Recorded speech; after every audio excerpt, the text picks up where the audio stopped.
Have you ever felt that something is wrong with the world, but no one around you seems to notice?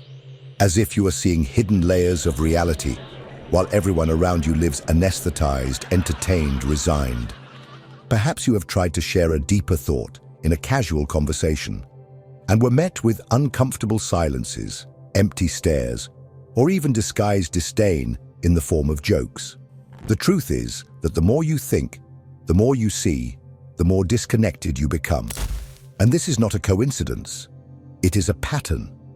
A cruel pattern that society imposes on those who dare to see beyond. You are not arrogant for feeling that others seem shallow.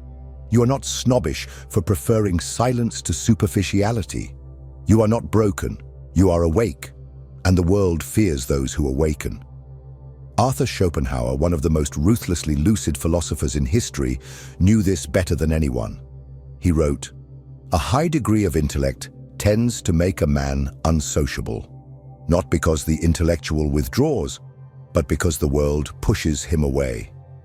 Deep intelligence, the kind that goes beyond the repetition of facts, that questions the meaning of things, that faces the pain of existence with honesty, is seen as a threat. Why? Because it confronts what people most want to protect, their illusions. We live in a society where it is acceptable to display wealth, beauty, even power, but not wisdom. True wisdom is unsettling. It strips bare. It illuminates what was comfortable in the shadows, and most prefer to remain blind than to face the truth that you can no longer ignore. If you are watching this video because you feel out of place, misunderstood, perhaps even unwanted, know one thing: this is not your fault. This is the price you pay for seeing too much. But there is strength in this. There is greatness in this. And there is a possible path, not to fit into a world that was not made for you, but to learn to exist with wisdom within it, without losing your essence. This video is a conversation, not with the masses, but with you, with those who are tired of being called too complicated, with those who have learned that thinking is, at times, an act of solitude, but also an act of courage. And that is what we are going to talk about. If this resonates with you, keep watching, because finally, someone is going to say what you have always known, but no one has had the courage to admit. The discomfort you feel when trying to be yourself in social environments is not a delusion. There is a deeply rooted psychological mechanism that explains why intelligent people, especially those who think critically, analytically, and existentially, often provoke negative reactions even without doing anything offensive at all. This phenomenon has a name: the mirror effect. You see, when you enter an environment and start to speak more deeply, when you question accepted ideas without reflection or simply demonstrate clarity in your way of thinking, something happens within the other person, a kind of internal short circuit. Without you directly saying it, you make the other person see themselves. And the reflection is almost always uncomfortable, because most people have built their identity around fragile ideas, inherited beliefs, copied values, not around a genuine search for truth. You inadvertently become a mirror, and no one likes to truly look at themselves when what they see is emptiness, insecurity, or ignorance. Your thought is not just a thought, it is a silent invitation to introspection. And introspection hurts. You become a symbolic threat, a reminder of everything the other person preferred not to think about, not to see, not to feel. And the natural reaction to this is rejection. The problem is not you, it is what you awaken. Schopenhauer said that elevated intellect often becomes lonely because society rejects what it does not understand. And there is a cruel truth in this. When someone rejects you for being deep, they are often just trying to protect the image they have of themselves. It is not rational, it is instinctive, an ego defense mechanism. That is why, when discussing existential themes, reflecting on the human condition, or questioning social norms, you feel like you are invading forbidden territory. You are, unwittingly threatening a mental structure that was built to keep that person safe within the illusion. They do not want to wake up. They want to continue sleeping peacefully. And you are the alarm clock. But do not think this is a modern phenomenon. Throughout history, great thinkers have been marginalized, ridiculed, or silenced precisely for this reason. Not because they were wrong, but because they dared to be the mirror in a room full of masks. The question is, why does society prefer to maintain these masks, even when the truth is within reach? What is so frightening about thinking deeply? The answer lies in the next point, where we will explore why society prefers comfort over truth and why intelligent people are constantly pushed out of the system. Get ready, because now we are going to touch the wound. If this content is making sense to you, click the subscribe button and subscribe to the channel. Thank you for your support. The truth in itself is unbearable for most people. It hurts, destabilizes, uproots what we call normality. And that is why society, as a living organism, has built a powerful survival mechanism. It prioritizes comfort above all, not the truth. And everything that threatens that comfort is immediately rejected. Deep intelligence is not just the ability to accumulate knowledge. It is the skill to see hidden patterns, to question the obvious, to distrust common sense. But here lies the problem. Common sense is what keeps society functioning. It sustains routine, order, and social roles. The truth, when revealed by someone who sees beyond, disrupts all of this. That is why the deep thinker is not seen as a wise person. They are seen as a problem. Schopenhauer understood this clearly. He believed that most people live in a state of voluntary illusion, driven by what he called blind will. They do not want to understand the world. They just want to survive in it with the least discomfort possible. The search for truth, therefore, is an antisocial activity. It requires rupture, courage, and worse, a willingness to lose what once seemed certain. And no one wants to lose what they have always believed, even if it is a lie. That is why society rewards the obedient, those who do not question. The student who repeats formulas without reflection gets good grades. The employee who follows orders without thinking gets promoted. The citizen who believes what the majority believes is considered good. Meanwhile, the one who thinks for themselves is seen as arrogant, problematic, subversive. That is why you feel out of place. You represent the exception that threatens the rule. It is no coincidence that the most consumed content on social media is quick, superficial, and sensational. Intelligence is frightening because it requires pause. And stopping to think, in this world of distractions, is almost an act of rebellion. While the masses chase instant gratification, the thinker walks slowly towards discomfort. And that makes them dangerous. The system, culture, and even educational institutions have been shaped to keep you distracted, not awake. Since childhood, we are trained to fit in, not to question. And when someone escapes this conditioning and begins to see the gears behind the facade, society marginalizes them as if protecting itself from a virus. But what if this virus, deep thinking, is precisely the cure for the existential void that so many feel and cannot explain? Why then does society insist on treating the thinker as an enemy? The answer lies where the wound becomes even deeper, in the historical loneliness of those who dared to see beyond.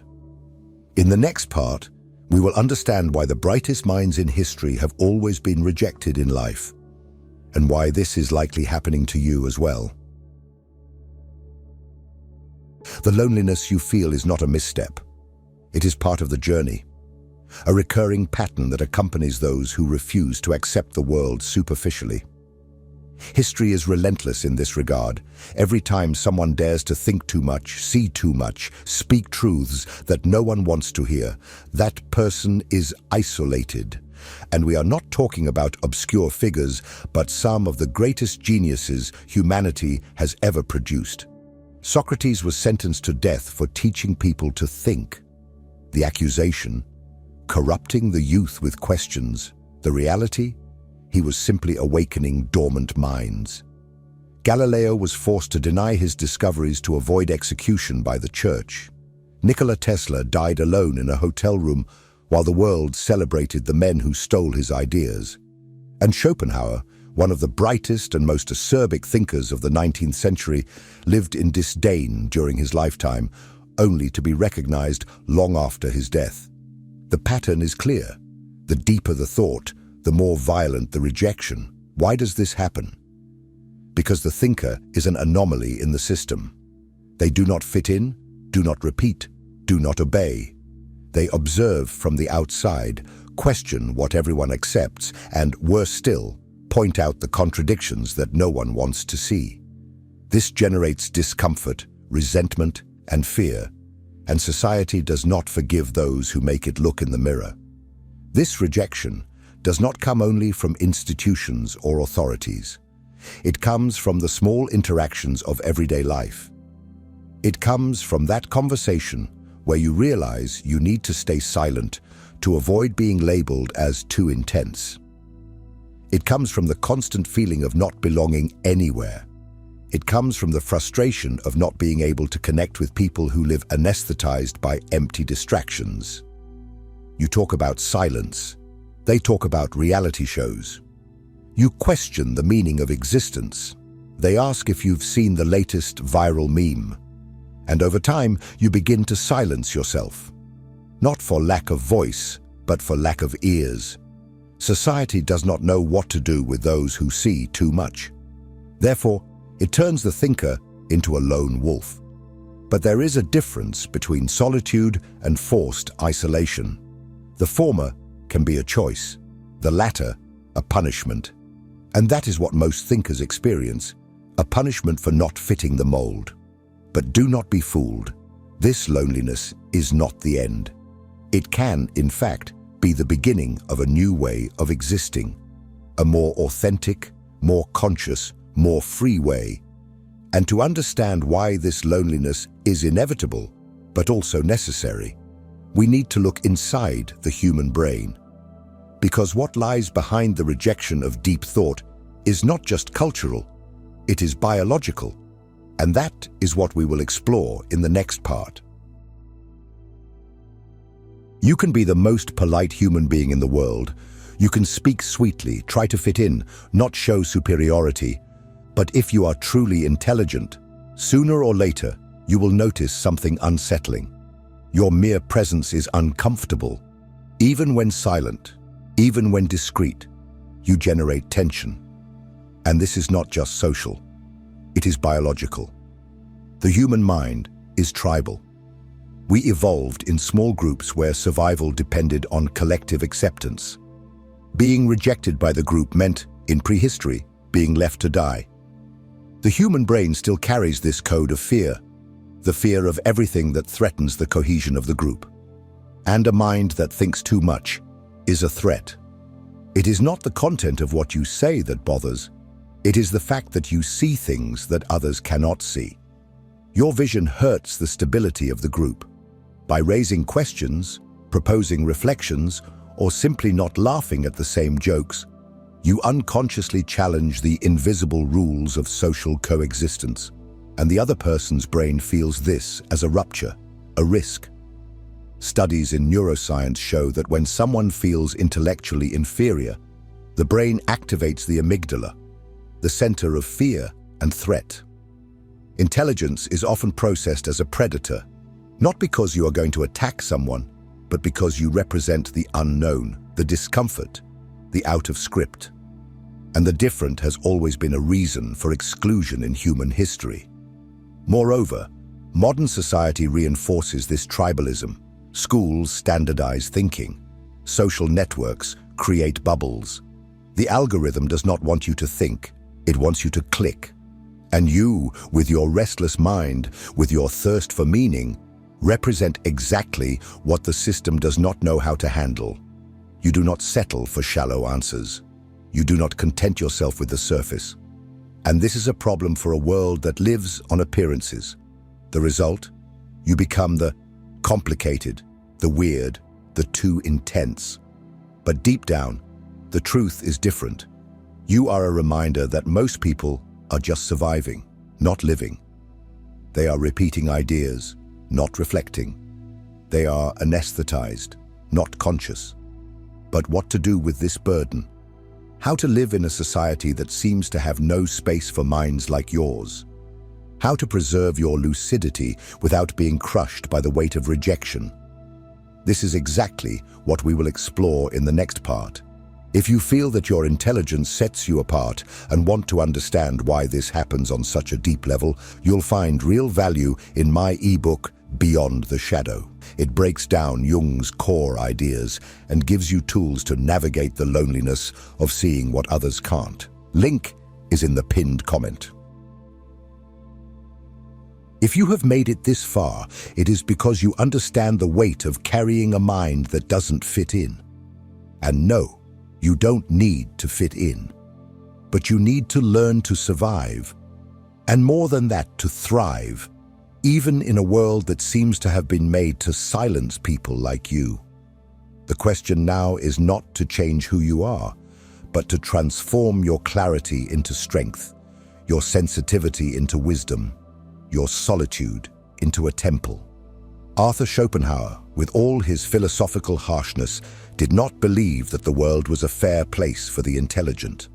For him, the elevated mind would inevitably be lonely, but not a sad loneliness, rather a chosen solitude. He argued that the thinker should embrace isolation as a refuge, not as punishment, because it is in silence, introspection, and distancing from the masses that the mind finds clarity. Solitude is the fate of all exceptional spirits, he said. If you feel that no one understands you, that conversation has become exhausting, that social environments drain your soul, perhaps it is time to stop forcing yourself. Stop fighting for acceptance where there is no fertile ground for depth. Instead, start to select people, places, conversations. Trade quantity for quality. A single true dialogue is worth more than 1,000 empty interactions.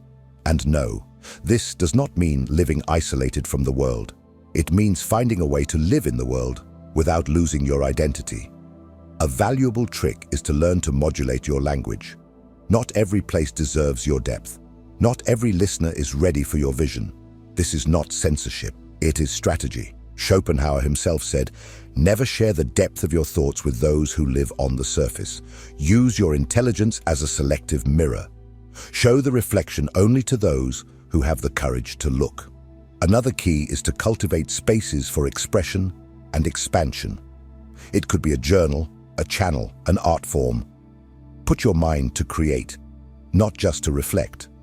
Produce meaning where there is chaos. Intelligence, when it finds no outlet, implodes. But when channeled, it transforms the invisible into beauty, language, and impact.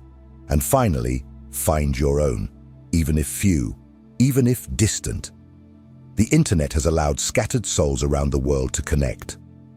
Reading groups, philosophical forums, deep conversations in private messages.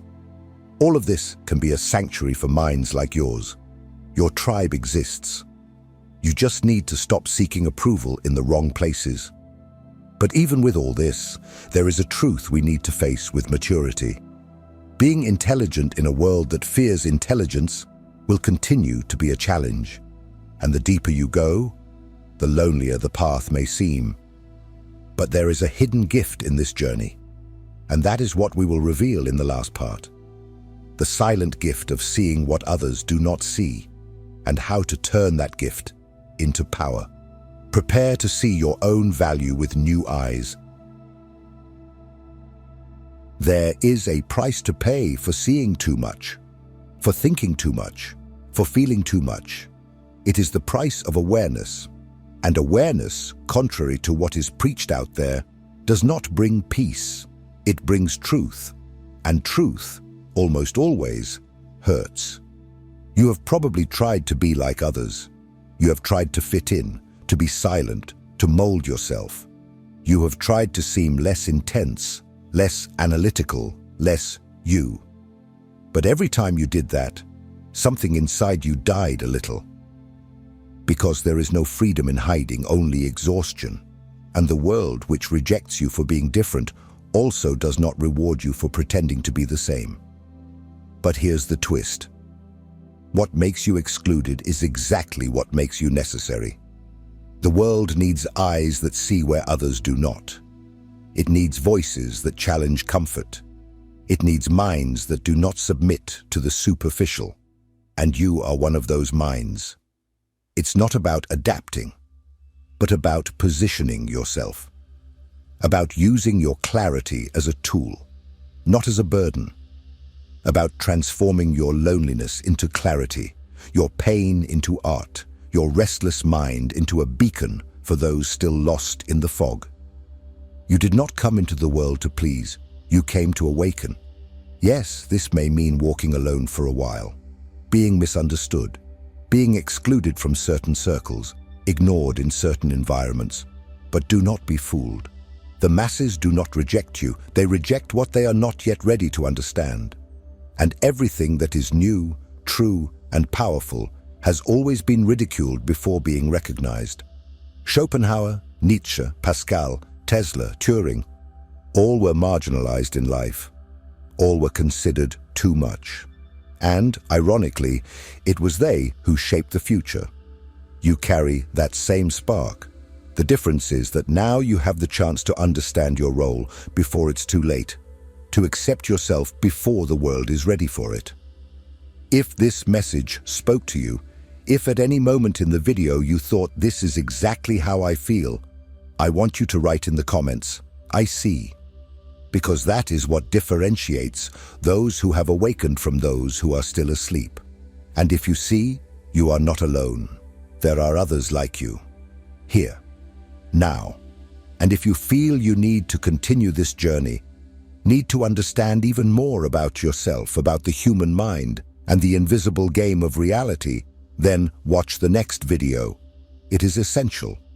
You will understand why.